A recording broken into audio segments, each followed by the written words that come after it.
आज का दिन बड़ा ही मज़ेदार था। कल हमने बात की थी कि बुल्स को विटामिन्स खाने की ज़रूरत है, थोड़ा बूस्ट या हॉर्लिक्स पीने की ज़रूरत है, तो आज वही हुआ। बुल्स थोड़ा तैयार होके आए, स्ट्रांग होके आए और आज मार्केट को ऊपर खींचा। बट आज कुछ ऐसी इंटरेस्टिंग बातें हुई जो मैं आपको बताऊंगा। तो आप वीडियो को आखिर तक देखिएगा ताकि आपको वो सारी चीज़ें पता लग सकें। और हम वीडियो में बात करेंगे पोस्ट मार्केट रिपोर्ट की कि आज मार्केट में कौन कौन से स्टॉक्स ने अच्छा या बुरा किया, कौन से सेक्टर्स ने अच्छा या बुरा किया, और निफ्टी बैंक निफ्टी कैसी रही और कल कैसी रह सकती है, और कौन कौन से स्टॉक्स में आप इंट्राडे पोजीशंस लेके कुछ अच्छे प्रॉफिट्स बना सकते हैं। तो चलिए वीडियो को शुरू करते हैं। तो सबसे पहले बात करते हैं निफ्टी की। तो निफ्टी आज बंद हुई है 78 पॉइंट ऊपर, और आज खुली थी 32 पॉइंट ऊपर, और वहां से थोड़ा सा और ऊपर गई, लगभग 100 पॉइंट की उसने बढ़त बढ़ा ली थी। 100 पॉइंट से थोड़ा सा ऊपर वहां से निफ्टी ने शार्प फॉल किया, नीचे माइनस में भी आई लगभग 29-30 पॉइंट, और फिर वहां से दोबारा ऊपर गई 142 पॉइंट तक ऊपर, और फिर वहां से अपने गेंस फिर से गिव अप कर दिए और 78 पॉइंट ऊपर ही बंद हो सकी। और आज के जो गेनर्स हैं अगर हम उनकी बात करें तो सबसे अच्छा निफ्टी ने में परफॉर्मेंस दिखाया श्री सीमेंट ने, अल्ट्राटेक सीमेंट ने, डीवीज लैब, टाइटन और अदानी पोर्ट्स ने। और आज के जो वीक लिंक्स रहे, यानी कि जिन्होंने सबसे खराब प्रदर्शन किया, माइनस में रहे, वो थे Indian oil corporation, Hindalco, ONGC, power grid और गेल। तो मेनली जो आपके पावर रिलेटेड स्टॉक्स हैं, एनर्जी रिलेटेड स्टॉक्स, वो थोड़ा माइनस में थे, हल्का सा मेटल्स वो थे, और सीमेंट स्टॉक्स ने बड़ा अच्छा किया आज। और जो सेक्टर्स हैं अगर हम उनकी बात करें तो पीएसयू बैंक्स और प्राइवेट सेक्टर बैंक्स और रियल्टी ने बड़ा अच्छा किया, प्लस में रहे तीनों सेक्टर। और जो सेक्टर्स माइनस में रहे वो थे मेटल्स, पब्लिक सेक्टर एंटरप्राइजेस और एफएमसीजी। एफएमसीजी हल्का सा ही माइनस में था, लेकिन overall as a sector minus में था। और अगर हम बात करें एसजीएक्स निफ्टी की, तो फिलहाल जब मैं वीडियो बना रहा हूँ उस समय 37 पॉइंट माइनस में है। नैस्डैक भी हल्का सा माइनस में है। यूरोपियन मार्केट्स मिक्स्ड हैं, दो मार्केट्स माइनस में थे हल्का सा, और एक मार्केट प्लस में है हल्का सा। तो यार रहा हल्का सा, तो ये मेन है। अब जहाँ तक बात करें निफ्टी की, तो निफ्टी के पास आज बड़ा अच्छा मौका था ऊपर जाने का। और देखिए जो आपके इंडिकेटर्स हैं वो भी हल्का सा ऊपर मूव हो रहे हैं, लेकिन आरएसआई एकदम फ्लैट है। और जो ऊपर मूवमेंट हुई है वो भी बहुत हल्की सी हुई है। और देखिए यहाँ पे कल भी जो मूवमेंट थी बहुत हल्की सी, तो ऐसा लग रहा था कि कल नीचे जा सकता है, लेकिन नीचे नहीं गया। और आज जो इसने बढ़त बनाई वो भी बहुत ही मार्जिनल बनाई। तो मुझे लगता है कि अगर कुछ हुआ भी खास करके एक्सपायरी तक, तो निफ्टी 15,000 से तो ऊपर नहीं जानी चाहिए, नहीं क्लोज होनी चाहिए, ऐसा मेरा मानना है। और हो सकता है नीचे भी रहे, क्योंकि आजकल हो क्या रहा है कि जो बाकी के सारे मार्केट्स हैं, चाहे वो यूरोपियन मार्केट्स हैं, चाहे वो एशियन मार्केट्स हैं, उनके एकदम अगेंस्ट जारी है। और आज against all odds market plus में क्लोज हुई है, जबकि बाकी सारी की सारी मार्केट जो हैं वो माइनस में थी। एक पॉइंट ऑफ टाइम पे कोई भी ऐसी मार्केट नहीं थी जो प्लस में थी। हालांकि एक एक दो मार्केट्स अभी एशियन ऊपर क्लोज हुई हैं, और डैक्स फिलहाल थोड़ा सा ऊपर था। तो लेकिन उस समय जब मैं बात कर रहा हूँ, जब मैंने देखा था सारी मार्केट्स माइनस में होने के बावजूद हमारी मार्केट काफ़ी अच्छा प्लस में थी। तो ये मार्केट्स एकदम हमारे बैफलिंग है आजकल इंडियन मार्केट्स। उनको अगर आप बाकी मार्केट्स के हिसाब से ट्रेड करना चाहें तो बिल्कुल कर ही नहीं सकते, क्योंकि एकदम उल्टी डायरेक्शन में जा रही है बाकी मार्केट्स के। तो कल ऐसा लगता है कि कल शायद मार्केट्स नीचे भी रह सकती हैं, पॉसिबिलिटी बहुत है। और ऊपर की तरफ अगर मैं बात करूं तो ऊपर मुझे अगले एक दो दिन में भी बहुत ही रेंज बाउंड लग रहा है, और मैं नहीं समझता कि 15,000 से बहुत ज़्यादा हम ऊपर क्लोज कर पाएंगे। इनफैक्ट मुझे लगता है कि एक्सपायरी हमारी 15,000 से नीचे ही होनी चाहिए। तो कल मार्केट्स काफ़ी रेंज बाउंड रह सकते हैं, या नीचे की तरफ रह सकते हैं। और अब बात करते हैं बैंक निफ्टी की। बैंक निफ्टी जो है वो पिछले कुछ दिनों से, अब अगर आपको याद हो तो मैं बोल रहा था निफ्टी को अंडर परफॉर्म कर रहा है, जो मेरे जिन लोगों ने मेरे पुराने वीडियोस देखे हैं। लेकिन आज निफ्टी को बहुत ज़्यादा आउट परफॉर्म किया बैंक निफ्टी ने। आप देख सकते हैं निफ्टी जो है सिर्फ 0.353% ऊपर है, जबकि बैंक निफ्टी जो है वो 0.2% ऊपर है। तो बहुत बढ़िया परफॉर्मेंस थी आज। और आज एक टाइम पे 760 पॉइंट्स भी बैंक निफ्टी ऊपर थी। बैंक निफ्टी खुली ऊपर 144 पॉइंट, जब वो नीचे गई, निफ्टी जैसे नीचे गई, नेगेटिव में गई, बैंक निफ्टी के जो गेंस थे वो 144 के बदले सिर्फ 19 पॉइंट के रह गए थे, और वहाँ से उसने दोबारा शार्पली पिकअप किया और अपने हाई पॉइंट पे लगभग 760 पॉइंट, 760 पॉइंट्स ऊपर थी, और वहाँ से उसने 180 पॉइंट के लगभग गेंस अपने गिव अप भी किए, लेकिन उसके बावजूद भी 581 पॉइंट ऊपर बंद हुई है, 0.25%। तो ये काफ़ी अच्छी इसने निफ्टी को आउट परफॉर्म किया। लेकिन प्रॉब्लम ये है कि निफ्टी यहाँ पे देखिए थोड़ा थोड़ा करके, खास करके आज, कल तो हल्का सा माइनस में थी, आज थोड़ा सा ऊपर बंद हुई है। बैंक निफ्टी जो है वो ऑलमोस्ट सेम रेंज में रही है पिछले तीनों दिन, बट फिर भी ऐसा लगता है कि कल मेरे को ऐसा काफ़ी स्ट्रांग फीलिंग है कि कल बैंक निफ्टी ऊपर रह सकती है, और एक्सपायरी तक हो सकता है आप इसको 35,000 के आसपास भी देखें। लेकिन अगले कुछ दिनों में बैंक निफ्टी नीचे आनी चाहिए और आपको 33,000 के लेवल्स डेफिनेटली दिखाएगी, और उससे भी नीचे के लेवल्स दिखाएगी आने वाले दिनों में।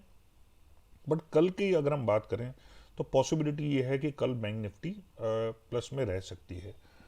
और अगर आज हम बात करें बैंक्स ने कैसा परफॉर्म किया, तो जो टॉप परफॉर्मर्स थे बैंक निफ्टी के वो थे बंधन bank, IDFC bank, bank of Baroda, ICICI और इंडसइंड बैंक। और हालांकि एचडीएफसी बैंक ने भी काफ़ी अच्छा परफॉर्म किया, लेकिन ये टॉप परफॉर्मेंस में नहीं था, पर मैं समझता हूँ कल काफ़ी अच्छा एचडीएफसी बैंक कर सकता है। और अगर हम बात करें लूज़र्स की, तो सिर्फ एक ही बैंक लूज़र था, वो भी बहुत हल्का सा, जो था कोटक महिंद्रा बैंक। तो ये था बैंक निफ्टी की समरी, और जैसे मैंने बोला मुझे ऐसा लगता है कि कल बैंक निफ्टी ऊपर रह सकता है। और देखिए इंडिकेटर्स भी नीचे हैं, लेकिन किसी भी समय ऊपर आ सकते हैं, तो मुझे लगता है इसी हफ्ते में शायद ऊपर हो सकता है आ जाए बैंक निफ्टी, और अपने जो पुराने हाइज हैं उनको टेस्ट करे, 35,000 36,000 को आने वाले ये जो बाकी के दिन बचे हैं मार्च के, वहाँ से, और फिर उसके बाद देखना होगा अप्रैल में क्या होता है। बट मुझे लगता है अप्रैल में थोड़ा सा बैंक निफ्टी हो सकता है वीकिश रहे, क्योंकि रिजल्ट सीजन भी शुरू हो जाएगा। अब बात कर लेते हैं उन स्टॉक्स की जो आप कल इंट्राडे पोजीशन में ट्रेड कर सकते हैं, सॉरी इंट्राडे बेसिस पे ट्रेड कर सकते हैं कुछ अच्छे प्रॉफिट बनाने के लिए। तो सबसे पहला स्टॉक है हमारा अदानी पोर्ट्स। तो ये मैं कॉन्ट्रा कॉल दे रहा हूँ, क्योंकि देखिए इंडिकेटर्स भी ऊपर जा रहे हैं और आरएसआई भी ऊपर गई है, वॉल्यूम्स भी आज बड़े अच्छे थे, लेकिन आप देख सकते हैं कि पिछले कई दिनों में उसने लॉसेस, रेड कैंडल्स बुक की थी। उसके पिछले 3 दिन इसके लिए बड़े अच्छे रहे, ये कंटिन्यूसली तीनों दिन, खास करके 2 दिन बहुत अच्छे हाइज बनाए, और यहाँ पे इसने काफ़ी ज़्यादा रिकवरी की थी, नीचे गया था काफ़ी ज़्यादा, और लगभग ऑलमोस्ट 650 तक जाने के बाद में इसने रिकवरी करके पुल बैक किया, और 680 के आसपास क्लोज हुआ। उसके बाद कल का दिन बहुत अच्छा था, और आज का दिन भी हालांकि 2% ही ऊपर क्लोज हुआ है, लेकिन एक टाइम पे काफ़ी ज़्यादा इसने बढ़त हासिल कर ली थी, लगभग 750 के आसपास 755 तक गया, और उसके बाद उसने अपने गेंस गिव अप कर दिए लगभग 20 रुपये। लेकिन इम्पॉर्टेंट बात नोट करने वाली ये है कि इतने हैवी वॉल्यूम्स के बावजूद, और आज निफ्टी काफ़ी अच्छी रही ऊपर, और Adani ports one of the top gainers भी था, लेकिन उसके बावजूद इसने बहुत ज़्यादा शार्प सेलिंग देखी, और इससे ये मालूम होता है कि इन लेवल्स पे सेलिंग बहुत ही ज़्यादा स्ट्रांग है, इन लेवल्स से उसको ऊपर नहीं जाने दिया जा रहा। तो मेरी कॉन्ट्रा कॉल ये है कि कल शायद अदानी पोर्ट्स नेगेटिव में रह सकता है।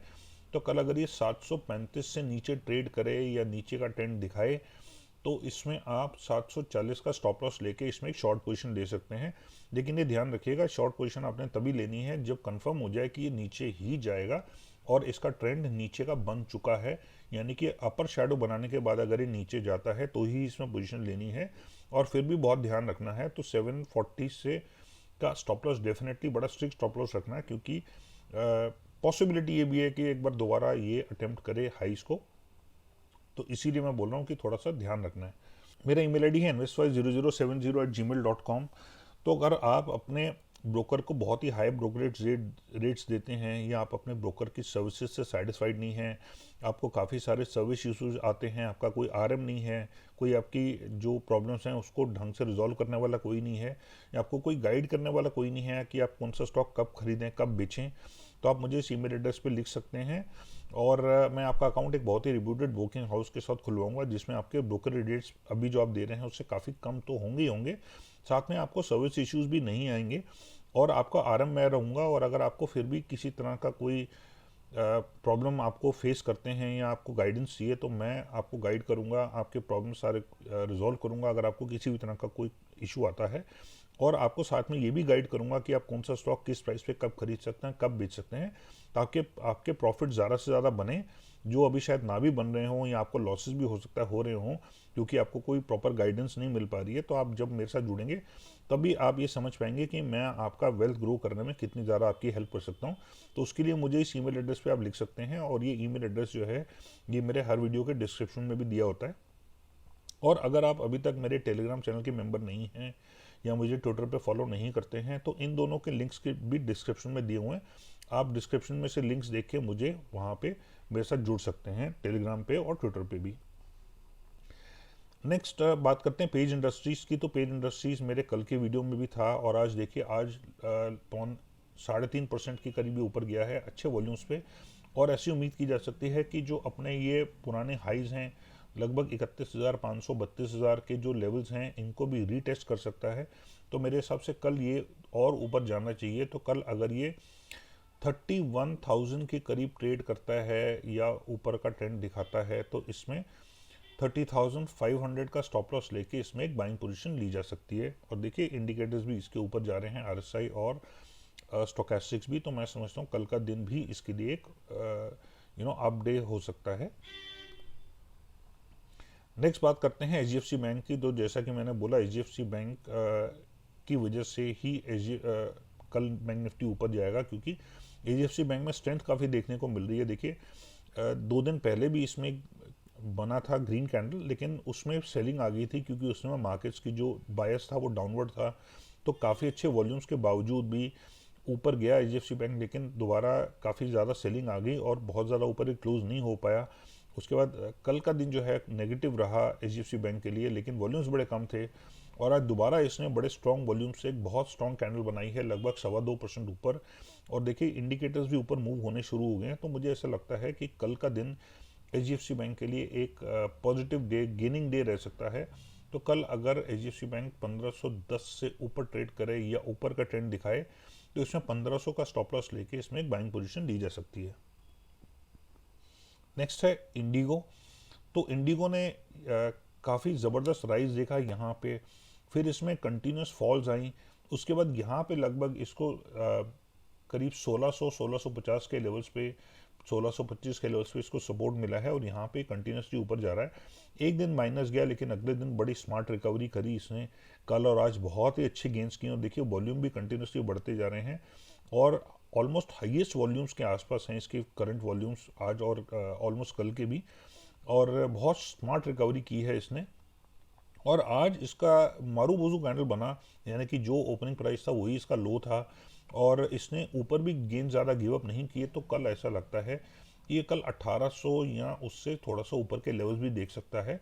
तो कल का दिन इसके लिए पॉजिटिव हो सकता है। तो कल अगर ये 1775 के आसपास ट्रेड करता है और ऊपर का ट्रेंड दिखाता है तो इसमें 1770 की स्टॉप लॉस लेके इसमें एक बाइंग पोजीशन ली जा सकती है। बस ये ध्यान रखना होगा कि 1800 के लेवल्स को अगर ये क्रॉस करे तो वहाँ का स्टॉप लॉस आप 1800 पे ट्रेलिंग स्टॉप लॉस रख लें। और खास करके 1800 1825 के आसपास में दोबारा इसमें सेलिंग आ सकती है, तो वहाँ थोड़ा ध्यान रखना होगा। तो अगर ये कल ऊपर का ट्रेंड दिखाए तो ही इसमें पोजीशन लेना है और स्टॉप लॉस मैंने बता ही दिया।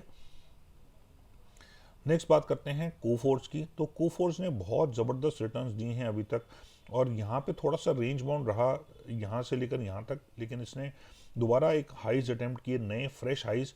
लेकिन यहाँ आके इसको काफ़ी रेजिस्टेंस देखने को मिल रहा है लगभग 3000 के लेवल्स पे और इनको क्रॉस नहीं कर पा रहा है, उससे ऊपर क्लोज नहीं कर पा रहा है। इसने कई बार अटेम्प्ट किया, क्रॉस भी किया 3000 के लेवल्स को, लेकिन क्लोज वहाँ पे नहीं कर पाया। और देखिए 2 दिन जबकि मार्केट ठीक ठाक थी और आज तो काफ़ी अच्छी मार्केट थी, उसके बावजूद इसने आज नेगेटिव रिटर्न दिए हैं ऑलमोस्ट 2% के। तो ऐसे उम्मीद की जा सकती है कि कल भी ये नीचे रह सकता है। बस एक चीज़ ये थी कि आज नीचे का इसने ट्रेंड दिखाया 2.25% ऑलमोस्ट, लेकिन वॉल्यूम बड़े कम थे, सेलिंग कुछ खास दम के साथ हुई नहीं। लेकिन एक बात सिर्फ ये ध्यान में रखने वाली है कि आज मार्केट बहुत अच्छी थी, बहुत सॉलिड प्लस में थी, उसके बावजूद भी इसका नेगेटिव है। तो ये उम्मीद की जा सकती है कि कल मतलब ये आने वाले कुछ दिनों में थोड़े से और लो लेवल्स दिखा सकता है। तो कल अगर ये 2860 से नीचे ट्रेड करे या नीचे का ट्रेंड दिखाए तो इसमें 2875 का स्टॉप लॉस लेके इसमें एक शॉर्ट पोजीशन ली जा सकती है, लेकिन वो तभी लेनी चाहिए जब कंफर्म हो जाए कि ये ट्रेंड नीचे का ही है। तो ये थे हमारे स्टॉक्स। आई होप आपको वीडियो पसंद आई होगी और इन्फॉर्मेटिव लगी होगी। Thank you so much and take care and God bless.